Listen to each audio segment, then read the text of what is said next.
그래서 항상 이 복음이 증거되는 곳에는 이 두 가지 반응이 있죠. 한쪽에는 이 하나님 말씀을 받고 이 변화되는 사람들이 있는가 하면 이 복음에 대해서 전혀 다른 이 반응을, 중간에나 중립의 그 태도는 없는 거죠. 그래서 우리가 무엇이 그들을 그렇게 변화시켰는가, 무엇이 그들을 변화시켰는가, 바로 이 메시지의 그 내용 때문에, 이 하나님 말씀의 메시지의 내용 때문에, 그리고 그들이 이미 하나님에 대해서 잘 알고 있었고, 그 다음에 하나님의 말씀에서 인간에 대해서 어떻게 말하고 있는가, 인간에 대한 진리, 그리고 이런 인간의 문제를 해결할 수 있는 이 거룩한 하나님 앞에 인간의 전적인 타락하고 무능한 이 인간이 어떻게 이 문제를 해결할 수 있는가, 이거는 율법의 방법을 통해서 자기의 어떤 노력이나 선행이나 일심으로 이루어진 게 아니고 바로 이 하나님께서 예수 그리스도를 보내셔서 그 예수 그리스도 통해서 이루어진 복음을 통해서 하나님께 나아갈 수 있는 길이 열린 것이다. 자, 이 복음에 대해서 그들은 이제 놀랍게 반응을 한 거죠.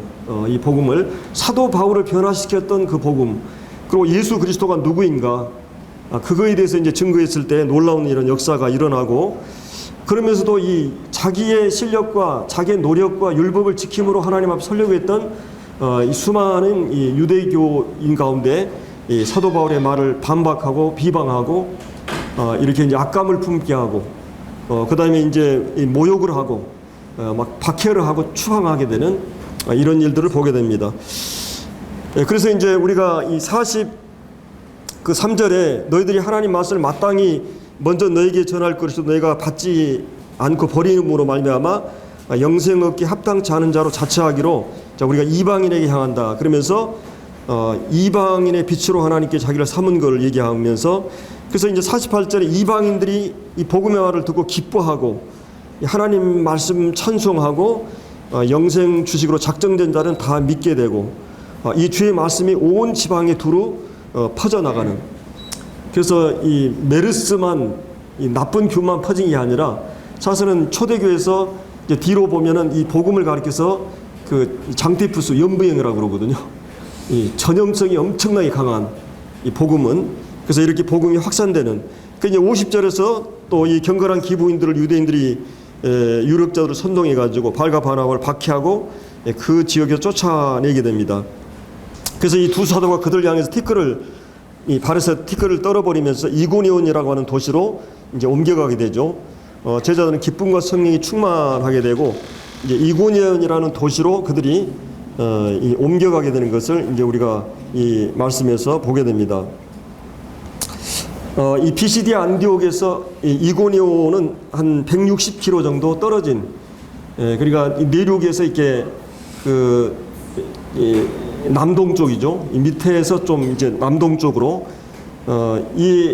지금 이제 이 도시 이름이 코냐로 이렇게 바뀌어져 있는데, 이고니온이, 이 도시는 굉장히 이제 그 헬라인들이 많고 또 유대인들도 많이 있고 이 농업과 상업이 발달한 그런 도시입니다. 그리고 이제 여기도 이제 보면 14장 1절에 보면 유대인의 회당이 있어요. 이 비시디아 안디옥에도 유대인의 회당이 있었고, 근데 이제 여기에 거기 이제 8절에 나오는 누스더라는 뭐예요? 유대인들의 회당이 없었어요. 거기는 이방인들을 대상으로 한. 그래서 이제 사도 바울이 전한 복음의 내용이 좀 다릅니다.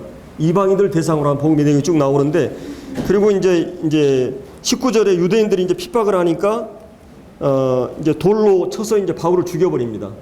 이제 거의 죽은 거예요. 어떻게 보면은 어떤 학자들은 바울이 죽었다고 얘기해요.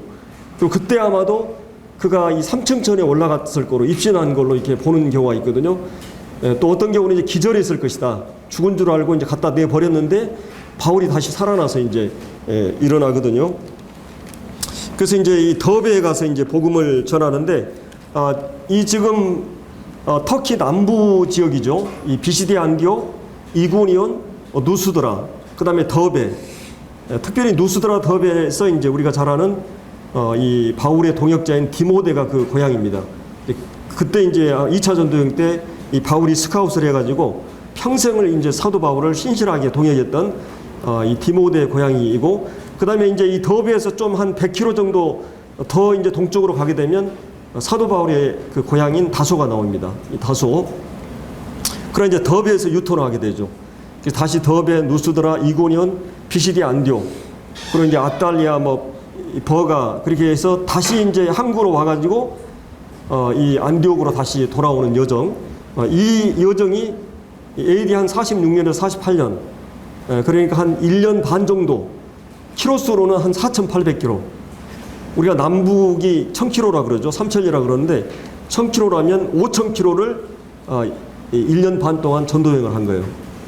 그렇게 이제 전도여행이 마무리되는 걸 볼 수 있는데, 자, 이 그 네 군데에서 이게 전도를 하면서 오늘 우리가 이제 생각해 볼 문제는 14장 그 2절에 보면 유대인들이 이방인들의 마음을 선동해서 형제들에게 악감을 품게 하거늘. 그런 이제 이 두 사도가 거기서 포기하지 않고 이 오래 거기 있다고 그랬어요. 핍박 가운데서도 이 교회를 위해서 오래 머물게 됩니다. 그리고 이제 그 주님께서 그들 가운데 표적과 기사를 이제 나타나게 하거든요. 그리고 이제 8절부터 나오는 누스도라에서도 안진뱅이를 이렇게 일으키는 그런 표적들이 일어나게 됩니다. 그래서 우리가 이제 비시디아 안디옥에서는 표적과 기사가 없었어요. 근데 이제 여기에 나오는 이고니온하고 누스도라에서는 이런 표적과 기사를 하나님 허락하시죠. 이제 이고니온에서는 무슨 표적이 일어났는가? 이거는 거기에 나타나 있지 않습니다. 자, 오늘은 우리가 이제 두 가지 관점에서 이제 본문을 생각할 건데, 한 가지는 이 표적과 기사에 대한 부분하고, 그다음에 또 한 가지는 이제 복음이 증거될 때 이런 그 환난과 핍박, 이 환난과 핍박이 일어나는 이제 이런 부분에도 두 가지 주제를 같이 상고해 보겠습니다. 에어컨을 좀 꺼주시겠어요? 예. 자, 이제 우리가 오늘 이 3절에 보면 그 주께서 이제 사도들의 손으로 표적과 기사를 행하게 하신다, 이런 말씀이 나오고 있습니다. 우리가 이제 성경에서는 이런 표적이 참 많이 나옵니다. 이제 크게 이제 성경에 보면 모세 시대의 표적이 집중적으로 이렇게 주어지고, 그 다음에 엘리야, 엘리사 시대 때 이제 집중적으로 표적이 주어지고, 그 다음에 이제 예수님이 오셨을 때 예수님에 의해서 표적이 많이 나타나고, 그 다음에 이제 이 초대교회 사도들에 의해서 표적이 이렇게 집중적으로 나타납니다. 그러니까 이제 표적이라고 하는 것은 그 여기 지금 이 남부 그 갈라디아 지역이었죠. 이 갈라디아서가 지금 사도 바울이 1차 전도여행지에 일어난 문제를 가지고 갈라디아서가 기록되거든요. 갈라디아서 자세히 보면은 이제 이런 그 문제들을 쭉 다루어 주고 있습니다. 자, 그러면 표적이라고 하는 것은 하나님께서 보편적인 그 원리로 주어지지 않아요. 하나님의 주권에 의해서 필요한 때에 표적을 주십니다. 이 모세의 시대 때 하나님 표적이 필요했어요. 그 다음에 엘리야 시대 때 가장 암흑한 시대였죠. 그럼 예수님이 오셨을 때도 사도 시대 때도 표적이 하나님께서 필요했을 때 표적을 그들에게 허락하신 것을 볼 수가 있습니다. 그러니까 이거는 이제 보편적인 원리로 적용하면 안 된다는 거죠. 이런 경우는 하나님께서 지금 내 교회에서도 지금 이고니온하고 누스도라는 표적을 허락하셨지만 비시디아 안디옥하고 지금 더비에서는 표적이 나타나지 않습니다. 그리고 여러분들 이제 사도행전에 보면은 그러면 왜 하나님께서 이게 표적을 주셨을까? 표적을 왜 하나님 주셨을까? 이것은 그 하나님께서 그 메시지를 전달하는 이 전달자, 메신저들과 함께 하신다는 사인으로 하나님 주셨고, 그 다음에 예수님도 하나님 되심, 그분의 인격과 그분의 신성을 입증하기 위해서 표적을 하나님 허락하십니다. 그리고 또 한 가지는 그들이 전하는 메시지의 권위를 위해서 하나님이, 그러니까 하나님 말씀의 계시가 집중적으로 주어질 때 표적이 항상 따라요. 12사도들도 이제 표적을 하나님 허락하셨고, 예수님도 그렇게 표적을 행하시는 걸 볼 수 있습니다. 그러니까 예수님이 성령으로 세례를 받으시고 성령이 그들에 임하자 바로 이 마태복음 4장에 보면 표적이 나타나요. 그러면 이제 오순절날 성령이 교회에게 임하면서 얼마 안에 있어서 안진뱅이를 일으키고 표적이 나타납니다. 그래서 하나님께서 그 어떤 성령이 임하시고 이 복음의 권위를 위해서 그들이 표적을 하나님이 허락하시는 것을 이제 볼 수가 있습니다. 그래서 우리가 하나님께서는 표적을 허락하시되 우리가 조심해야 될 것은 이 표적주의를 조심하라는 거예요. 이 표적을 추구하고 표적으로 모든 걸 해석하려고 그러고 표적이 따르지 않으면 이것은 다 잘못된 것으로 생각하는 이런 그 표적주의를 경계해야 됩니다. 오늘 기독교 안에도 이런 표적이나 체험을 강조하는 이런 것이 많이 있는데, 분명 성경은 하나님께서 표적을 우리에게 보여주세요. 왜 그러냐면 하나님께서 하나님 자신이 살아계시고 역사의 시간과 공간 속에 하나님 자신의 임재와 살아계심을 증거하기 위해서 이런 그 권능을 그들에게 드러냈어요. 인간의 어떤 그 실증이나 과학이나 인간의 이성으로 이해되거나 설명할 수 없는 하나님의 능력을 이 자신을 계시하기 위해서 표적을 이렇게 주시는 경우로 볼 수가 있습니다.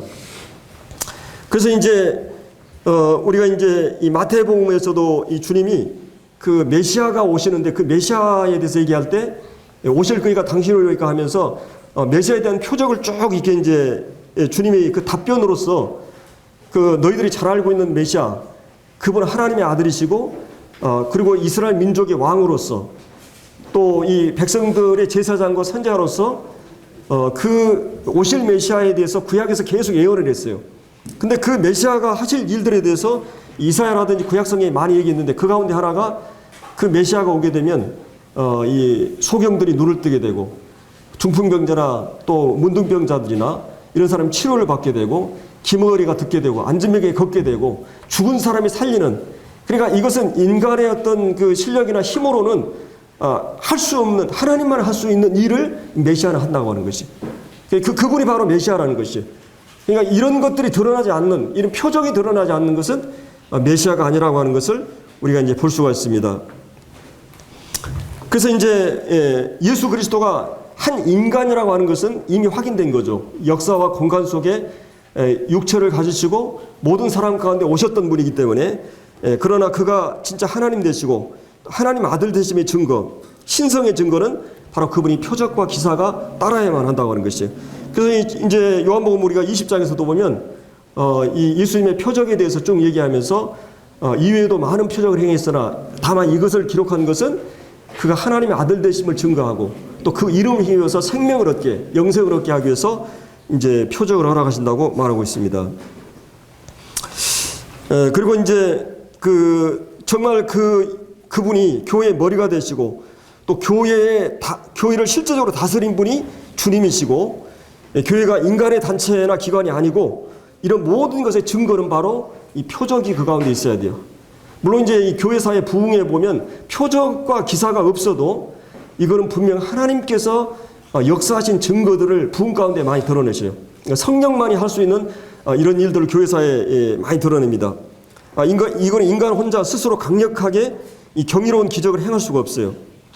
우리가 잘 아는 사도행전 3장 4장에서 이 베드로 요한이 이런 놀라운 기적과 권능을 행하시는데, 이럴 때 이제 바울과 베드로와 요한이 뭐라 그래요?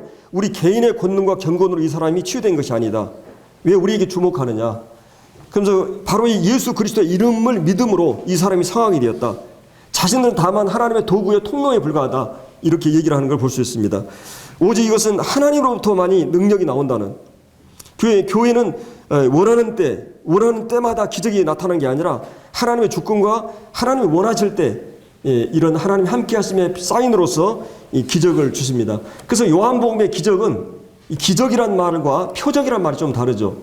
이 기적이란 말은 하나님의 능력의 나타남을 얘기한다면 표적은 사인이라는 말이에요. 그러니까 그분이 누구라고 하는 어떤 사인이 있어요. 그러니까 여러분들이 요한복음을 보면 요한복음 전체가 그 표적이라는 말을 많이 씁니다. 요한복음은 주님이 그 7가지 표적이 나오죠. 7가지 주장이 나와요. 예수님 자신이 하나님 되심의 선언이에요. 나는 포도나무다. 나는 생명의 떡이다. 또 나는 뭐 문이다. 나는 부활이요 생명이다. 나는 길이요 진리요. 예수님이 구약에 내가 스스로 있는 자라고 하는 말을 했을 때 똑같은 그 선언이에요.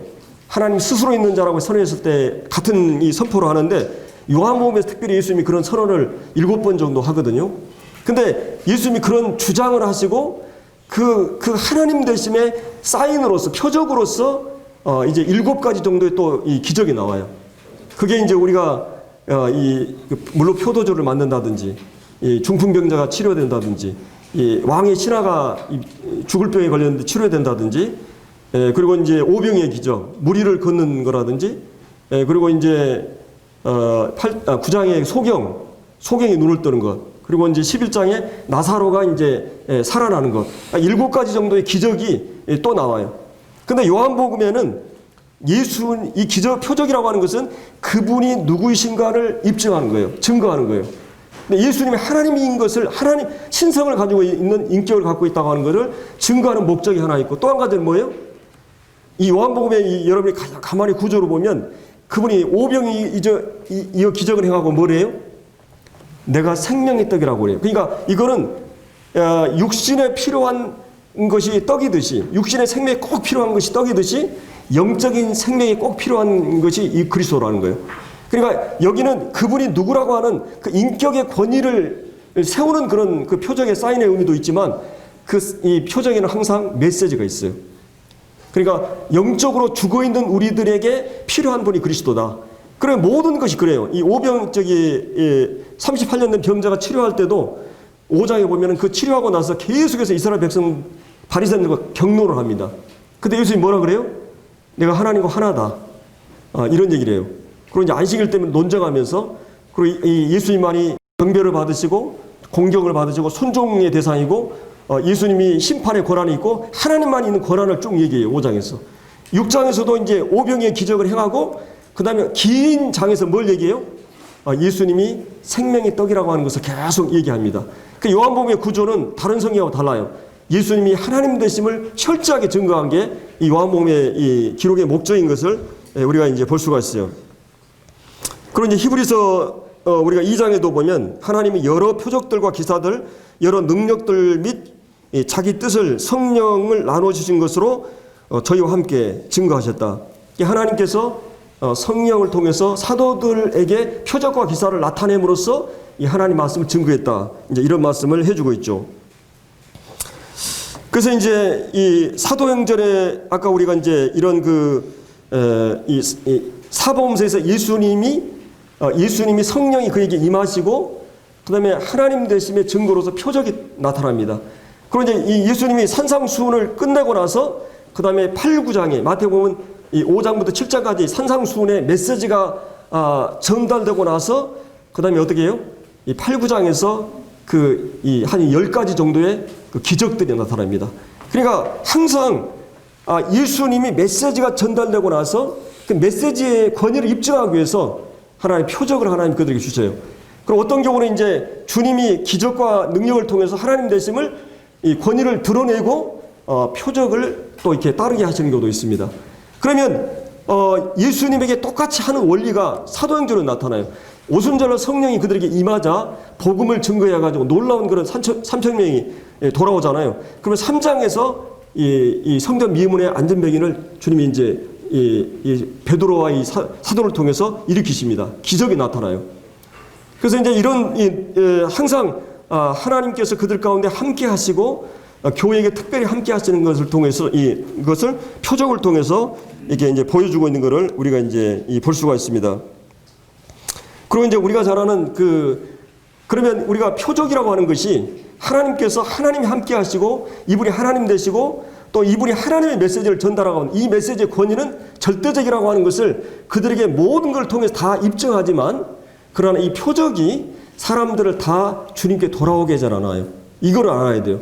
여러분이 사복음서를 보면 유대인들이 예수님이 하는 표적이 어마어마한 표적들이었어요. 이거 감히 상상할 수 없는. 그래서 이제 하숙들을 보내잖아요. 막 그 제사장들이나 이런 사람들이 예수님 체포해오라고 막. 근데 이 체포하러 갔던 하숙들이 어때요? 지금까지 이렇게 말을 하신 분을 본 적이 없다. 그리고 만약 메시아가 와도 이렇게 많은 기적을 행할 수가 없을 것이다. 이렇게 다시 돌아가 버리거든요. 그들이 감동받고 이 요한복음에 보면. 그러니까 예수님이 하시는 모든 표적을 다 보고도 여러분들이 이 유대인들이라든지 이 바리새인 이런 사람들이 어땠어요? 그들이 예수님을 복종하지 않습니다. 여러분들이 마태복음도 우리가 수요일날 같이 살펴봤지만은 마태복음 8, 9장에서 기적이 한 10가지가 집중적으로 주어져요. 그리고 10장에서 예수님이 제자들을 보냅니다. 그러면 예수님이 제자들을 사명을 주고 보내면서 그들 권능도 주세요. 다른 말로 하면 따르는 표적을 그들에게 주셨어요. 사도들에게는. 근데 그들이 가서 막 복음을 전하고 기적이 나타나고 그러는데도 그들이 주님 그 사도의 메시지를 받았느냐? 그렇지 않아요. 그래서 내가 너희를 보내면서 이제 내가 세상을 화평을 주러 온 게 아니라 검을 주러 왔다 그랬어요. 한 사람이 가족에서 구원받으면 구원받은 그 사람으로 해서 가족들이 분란이 일어나요. 영적으로. 그러니까 이 복음에 실제 복음이 들어가면 반드시 거기는 무서운 저항과 핍박이 일어나요. 그러니까 내가 정말 복음이 확실한가? 복음을 믿는 사람인가? 내가 하나님의 성령이 내 안에 임하였는가? 이제 오늘 우리가 그 핍박과 환란이 이 교회 가운데 계속 일어나는 걸 볼 수 있어요. 그럼 우리가 생각할 때 이 예수님이 그렇게 나쁜 일을 했어요? 예수님이 하신 모든 일들이 어떤 일이었어요? 메시지 내용이나 그분의 기적이나 사람들을 선한 일이나 병자를 치유하고 이 세상에 이렇게 귀한 일, 선한 일을 많이 했는데도 왜 그 저항이 일어났을까요? 이것은 영적인 문제라는 것이요. 구원받은 역사가 일어나 구원의 역사가 일어나면 강한 그 바리새인들에 의해서 저항이 일어났어요. 그들은 이미 기득권을 가지고 있었어요. 그리고 그들은 이 배우고 그러니까 이 사도 베드로나 이런 사람들이 너희들이 학문 없는 범인 평범한 사람으로 알았는데 너희들 권위가 뭐냐? 누구가 그런 권세를 주었느냐? 이렇게 얘기하거든요. 하나님이 주신 권세를 가지고 배우지도 않고 학문이 없는 예수님도 마찬가지고 아무것도 아닌데 그들 가운데 하나님의 영이 함께하고 이 구원받는 역사가 일어나고 성령의 역사가 나타나니까 이거를 기득권자들은 이미 전통적으로 모든 것을 쥐고 있는 이 사두개인들도 그렇고 바리새인들도 그렇고 이 서기관들이나 율법학자들이나 이 제사장들이 이걸 못 받았어요. 그리고 강력하게 핍박의 대상으로, 왜냐하면 그들이 의지하는 건 뭐예요? 그들이 의지하는 건 세상이 전부라고 생각하기 때문에, 이 땅에 사는 것이 전부이기 때문에 그들은 그 기득권을 누리고 그 기득권을 계속 유지하기 위해서 그거를 지금 허물고자 하는 그 세력들에 대해서 가만두지 않았던 것입니다. 그 영적인 문제예요. 그들은 영적으로 거듭나지 않은 사람들이에요. 자기들 평생 쌓은 그런 그 학문과 선행과 율법과 그리고 종교적인 그런 내력과 이런 걸 가지고 자기들이 기득권이 서 있기 때문에 그게 무너지면 모든 게 무너지기 때문에 그거를 버티기 위해서, 그를 붙잡기 위해서, 그러나 이 예수 그리스도와 그 다음에 지금 사도들은 뭐예요? 하나님의 강력한 성령의 권세로 메시지가 증거되고 표적과 기사가 그들 가운데 따르고 있는 것이죠. 왜 이런 선한 일이 있는데 그들이 그렇게 핍박을 할까요? 이 복음을 전하는 복음의 사자들을 핍박했어요. 예수님 편이기 때문에.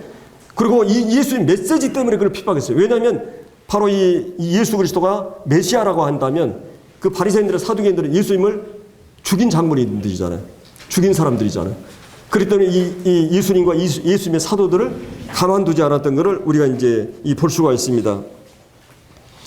그래서 이 예수님께서 마태복음 8, 9장에서 이렇게 기적을 해가지고 10장에서 제자들을 파송하고 11장에서 또 많은 기적들을 행해요.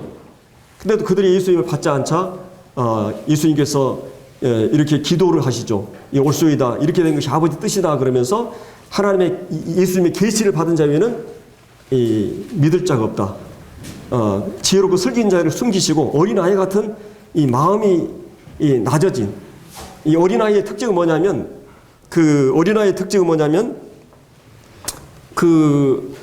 의존하지 않으면 안 되는 것을 말할 때 어린아이라고 그래요. 성경은.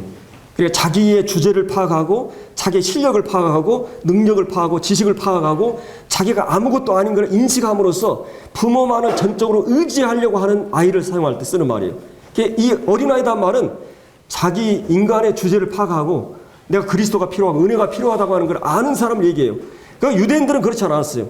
그들 율법을 가지고 성경을 가지고 가르치고 자기들은 그대로 살고 있다고 생각하는 사람들, 메시아나 그리스도가 필요하지 않는다고 하는 사람들이었어요. 그들에게는 그리스도가 그들의 적이었고 죽일 대상이 된 거예요. 근데 이제 이 어린 아이들에게 주님은 자기를 계시하셨어요. 그러면서 이제 뭐라고 그래요? 이 수고하고 무거운 짐자라 다 세상을 향해서 이제 자기 백성이 주님을 거절하기 때문에 초청을 합니다.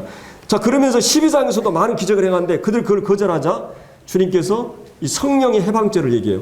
그러면서 만약에 예수님이 이 땅에 오셔가 그 귀신을 쫓아내는 일이 성령을 통해서 일어나게 된다면 하나님 나라가 이미 임했다 이렇게 표현해요. 그러면 우리가 이스라엘 백성들이 기다렸던 메시아는 어떤 메시아냐면 이 죄 문제를 처리하는 일보다 더 앞선 문제가 그 죄를 범하게 했던 장본인이었던 사단을 검열하는 일이에요. 그러니까 예수님이 오셔가지고 먼저 강한 자를 결박해가지고 강한 자를 꼼짝 못하게 하는 그 일을 해요. 그러니까 이제 예수님이 귀신들이 막 나가고 쫓아가고 그러니까 이 바리새인들이 뭐라 그래요? 귀신의 왕 바알세불을 힘입어서 이렇게 한다고 그래요. 그러니까 예수님이 그 얘기하면서 만약에 그 귀신이 쫓아나가고 꼼짝을 못하게 하던 일이 있다면 그가 메시아라는 거예요. 왜냐하면 메시아가 올 때 그 일부터 하거든요. 예를 들어서 이스라엘 백성들을 주님께서 구출해낼 때 구원할 때 먼저 어떤 일을 하냐면 바로를 잡는 일을 해요. 예를 들어서 우리가 이제 전에 그런 얘기했죠. 제가 여러분들 죄를 범할 때 그 거미줄을 걷는 일을 아무리 해도 이건 대책이 안 돼요. 뭘 잡아야 돼요? 거미를 잡아야 돼요. 예를 들어서 이 정신병동에서 그 사람이 정상이냐 아니냐 그걸 확인하기 위해서는 수도꼭지를 틀어놓고 그 다음에 이제 그 걸레를 이 물을 닦으라 그런대요. 이 정상적인 사람은 뭐예요? 걸레로 닦은 게 아니라 수도꼭지부터 잠그는 거죠. 근데 정상이 아닌 사람은 이것만 계속 닦는 거예요. 그러니까 이 원인을 제거하는 일을 해야 돼요. 그러니까 뭡니까? 제가 그 예화도 얘기했죠. 저기 땡벌이라고 그러나요? 예를 들어 우리 자식들이 막 깡패 밑에 가가지고 막 이렇게 했을 때 아버지가 어떤 일을부터 해야 돼요? 예, 이 깡패부터 잡아야 되는 것이죠. 그럼 하나님께서 이 세상에 오실 때, 내가 이 세상에 올 때, 내가 세상에 온 것은 뭐라 그랬어요? 마귀의 일을 멸하기 위해서. 이 마귀의 일을 멸하기 위해서 마귀를 잡아야 되는 것이에요. 그래서 주님이 왕 되신 주님이 마귀를 먼저 잡는 일을 보이신 거예요. 그분이 오셨다면 하나님 나라가 이미 임했다. 왜냐하면 하나님 나라의 왕이 이 땅에 오셔가지고 마귀를 잡고 있기 때문에. 그래서 이 마태복음 12장에 그 말씀 하거든요. 그렇기 때문에 이제 이 기적이 나타나는 것은 귀신이 꼼짝 못하는 기적이 나타나고 하는 것은 왕이 하나님 나라의 왕이 실제 와가지고 귀신을 잡고 있다는 것이죠. 그리고 그 귀신을 먼저 잡고 십자가를 통해서 이 죄의 구속을 이루게 되는 것입니다. 그래서 이제 이런 이 기적을 나타내는데, 아까도 제가 얘기했지만은 이 기적은 그 기적 자체보다는 그 기적 안에는 분명한 어떤 그 내용과 목적이 있죠. 메시지가 있죠. 그래서 여기에 이제 성도들도 마찬가지예요. 그러니까 이 교회에도 바로 이 권세를 우리가 가지고 있어. 성령을 통해서 이 권세를 가지고 있는데, 그러니까 내가 더 배웠다, 덜 배웠다, 내가 무엇을 소유했다, 이것으로 하나님을 증명할 수 없어요. 근데 은과 금은 없거니와. 이 교회는 은과 금이 없어요. 내가 많은 지식이 있었기 때문에 설득으로 그 사람이 변화된 거나, 내가 많은 돈이 있기 때문에, 권력이 있기 때문이 아니에요. 내게 있는 것으로 내게 주노니 예수 그리스도의 이름, 그 성령의 권능을 통해서, 그 메시지를 통해서 그 사람들이 변화되는 것이요. 이 안진뱅이가 변화되듯이 육체적으로, 영적으로도 마찬가지죠. 그래서 이 복음의 이 권능, 그래서 이 모든 성도들은 바로 이 영적인 생명, 복음의 권능을 우리가 소유하고 있는 것입니다. 우리가 잘 먹고 잘 살기 위해서 우리가 교회에 나오는 거 주님 믿는 게 아니에요. 하나님 나라가 백성답게 우리가 삶을 살 때 우리가 소유한 것이 예수 생명이 내 안에 증명되는 일들을 위해서 이 교회는, 우리 개인은 하나님께 부름을 받았다고 하는 것이에요. 그래서 이제 기적의 그 내용과 목적이 결국은 사도행전 3장에 보면, 그러므로 너희가 회개하고 돌이키라. 그리고 죄사함을 받으라. 그럼 유쾌하게 되는 날이 너에게 올 거라고 이렇게 말씀하고 있어요. 육신의 불구가 완전히 치료되듯이 이 복음을 통해서 죄와 사망에서 우리가 노임을 받고 영혼이 자유를 얻고 영혼이 정말 치료되는 일을 위해서 바로 이 교회가 존재한다고 하는 것입니다. 그래서 이제 회개는 이런 회개의 역사를 위해서 하나님께서 기적의 사건을 통해서 이 초대교회 이런 것들을 보여주고 있는 것을 볼 수 있습니다. 그래서 이제 가끔은 우리가 전도하다 보면 하나님께서, 저도 여기 왔는데 옛날에 처음에 이제 우리 몸이 불편한 형제님이 계셔가지고 저 형제님이 안수해가지고 이 형제님이 걸어서 일어나면 우리 여주교회가 구름대같이 모일 거라고 막 그런 얘기를 하시더라고. 속으로 나는 겉으로는 대답 안 했지만 저는 그렇지 않습니다, 그렇게 생각을 했었거든요. 근데 이 주님이 세상에 오셨을 때에도 여러분들이 이 부자 나사로의 누가복음 16장에 보면 나사로를 보내가지고 내가 이 고통받는 곳에 오지 않게 해달라고 이제 이 아브라함에게 부탁을 하잖아요. 그때 이제 이 아브라함이 세상에는 모세와 천지와 같이 우리와 같은 이 전도자가 많다. 죽은 자가 살아나서 기적적인 현상이 있을 때 사람들이 믿을 거라고 생각하는데 그렇지 않다고 하는 걸 거기서 말하고 있죠. 그렇기 때문에 이제 이런 그 하나님께서 그 필요에 의해서 기적을 하나님의 사도들이나 또 예수님이 하나님의 아들 되시고 그분의 메시지가 사실인 것을 입증하기 위해서 그걸 허락하셨고 또 이 성경이 완성되고 이 계시가 완성됐을 때는 그리고 이 하나님 말씀의 진리가 우리에게 기록으로 주어졌을 때는 이제 물론 하나님께서는 능력이 많으신 분이기 때문에 시대와 공간을 초월해서 언제든지 기적을 행할 수 있는 분이에요. 우리가 그 하나님의 능력을 제한할 수는 없어요.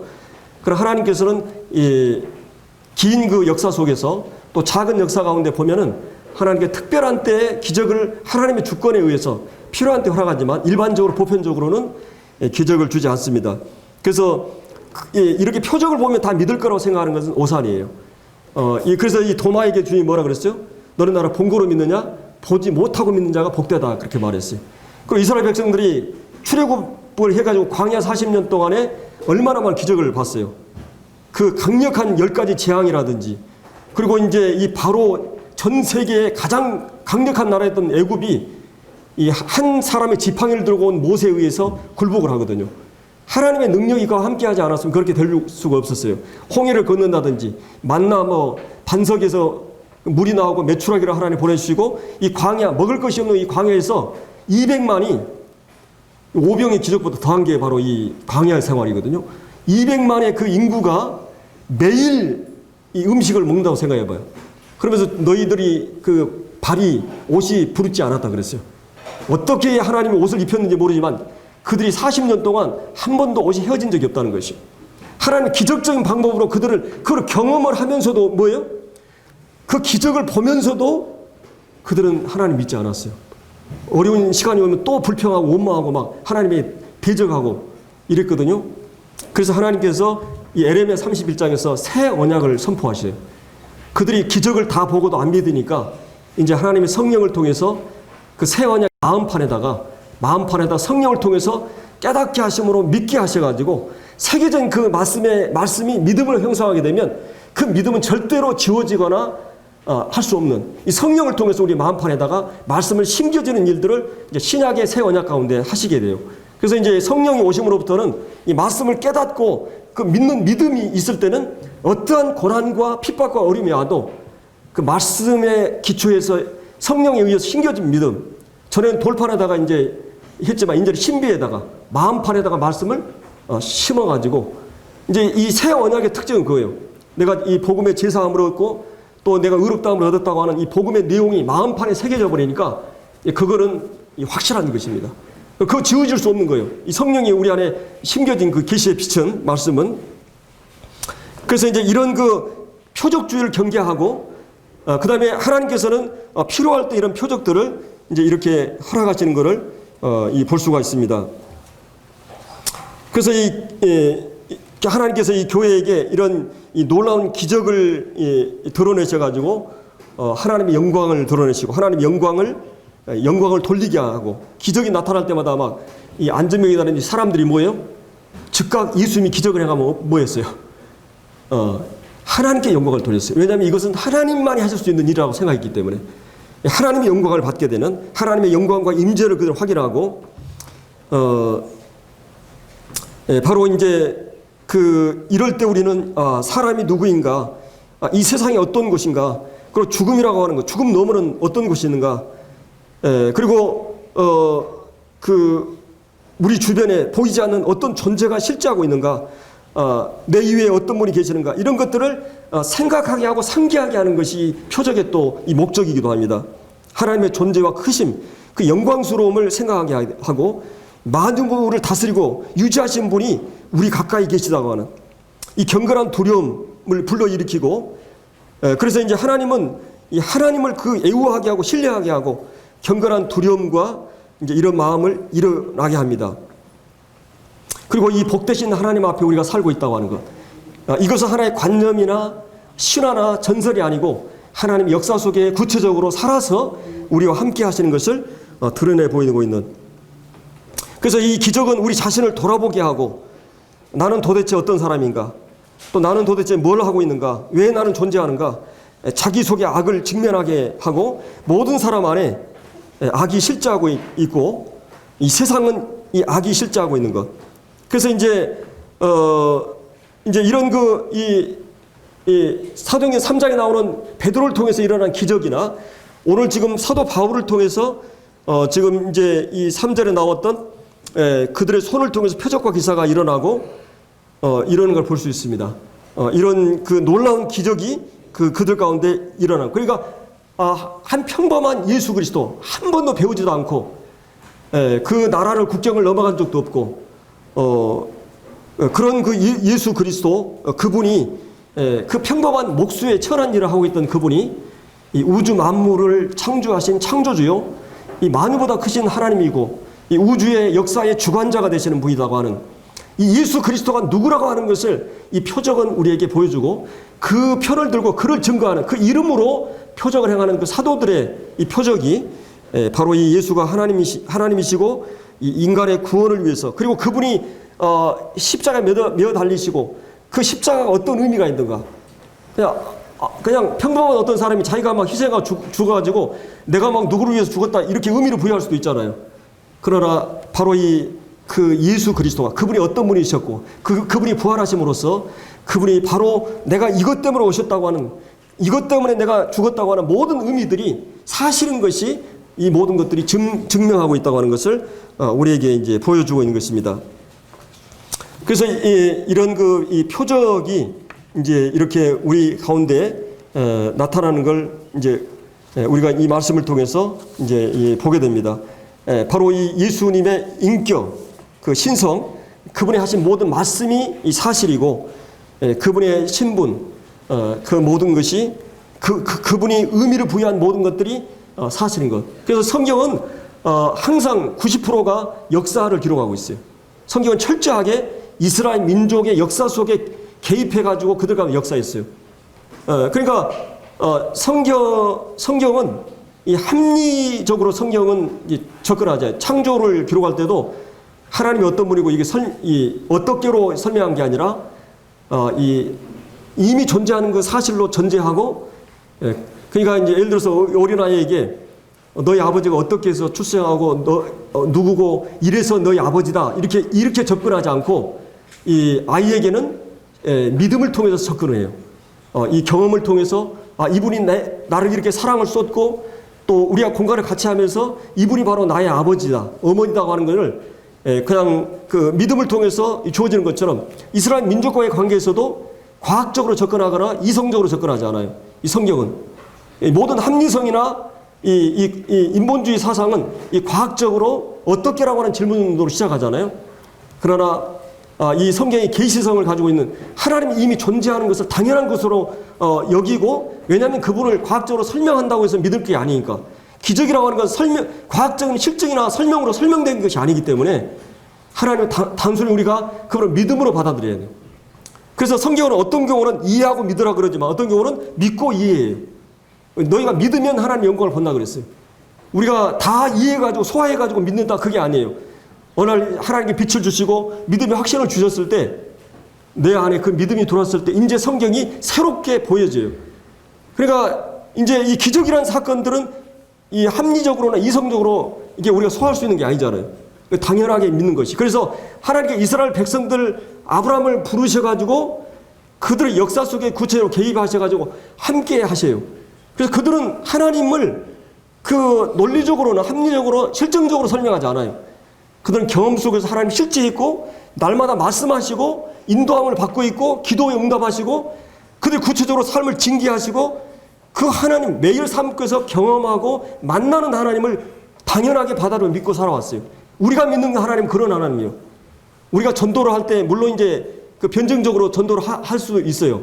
하나님에 대해서 성경에 대해서. 그러나 실제 우리가 믿는 하나님은 그런 이것으로는 충분하게 납득이 갈 수 없는 하나님이에요. 하나님 자신을 여러분이 머리로 이해될 수 하나님은 그 하나님이 아니죠. 여러분 20자인 자체로 지구를 지으려는 것 같아요. 여러분 IQ 100으로 100억 IQ 된 하나님을 이해하려고 하면 안 돼요. 하나님은 너무나 크신 분이에요. 그렇기 때문에 이런 하나님이 이스라엘 백성들 가운데 함께 하셔서 하나님 뭐라고 그래요? 여호와 증인이란 말이 이스라엘에게 주신 말이 원래 그 이스라엘 백성들을 선택하신 것은 바로 여호와의 증인 삼기 위해서. 그러면 신약 성도들을 구원할 때 왜 우리 부르셨어요? 오직 성령이 너에게 임하시면 너희가 권능을 받고 예루살렘, 유대와 사마리아 땅끝까지로 내 증인이 삼기 위해서. 증인은 뭐예요? 목적자고 체험자고 날마다 그분과 함께 삶을 경험하기 때문에 제가 내 아내를 증거하는 것은 어렵지 않아요. 날마다 사랑을 나누고 함께하기 때문에 내가 예수님과 만나가지고 그분을 만나고 경험한 거를 누구한테나 증거하는 거예요. 그가 그 마음에 주님에 대한 사랑이 넘쳐 있고 주님을 아는 걸로 채워져 있으면 늘 그 입술과 삶을 통해서 그분을 그 존재를 통해 증명하게 됐어요.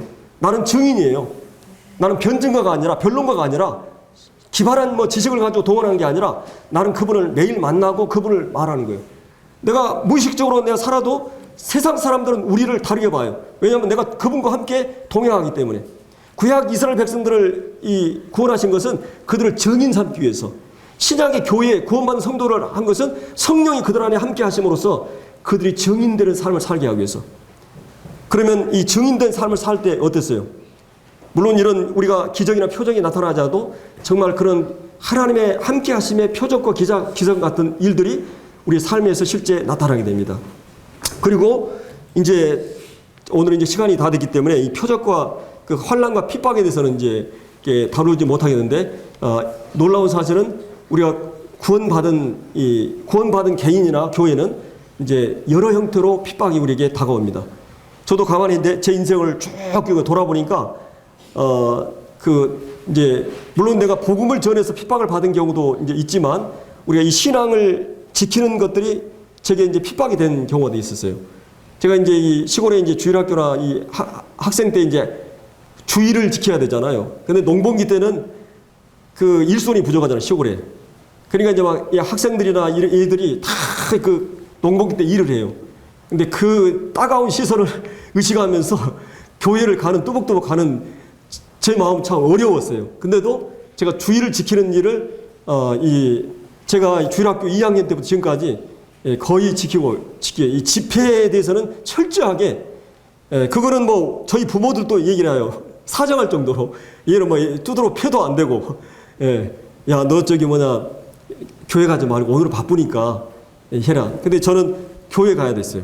오전에 주일학교 참석하고 또 제가 이제 중학교 들어갈 때부터는 일주일에 한 4-5번 교회를 다니니까, 그런 이 생활을 했습니다. 그리고 이제 제가 회사 생활을 할 때도 우리 형제님들이 다 느끼겠지만 이 회식할 때나 이런 유혹을 받고, 제가 이제 삼성 다닐 때는 직원들이 많아가지고 한 2만 명 되잖아요. 그래서 이제 식당 같은 데 사람이 많은데 거기서 기도한다는 건 쉽지 않아요. 근데 기도하고, 그러면 별 소리가 다 들리죠.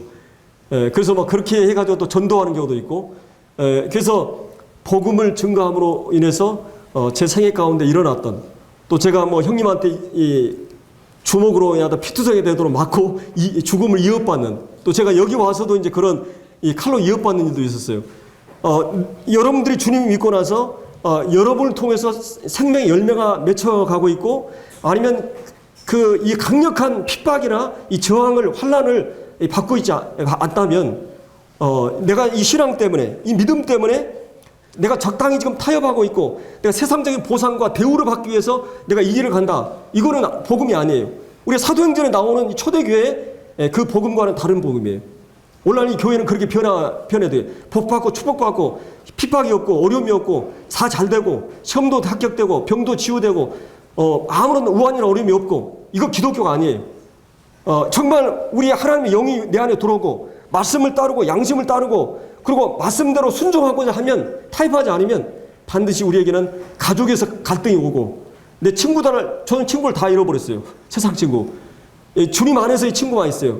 제가 한번 동창회 가가지고 전도하기 위해서 갔더니 도저히 있을 수가 없겠더라고요. 개인적으로 만나면 영향을 미칠 수 있는데 전부 다 있으니까 안 되는 거예요. 이제 거기에 분위기에 따라가야 되잖아요.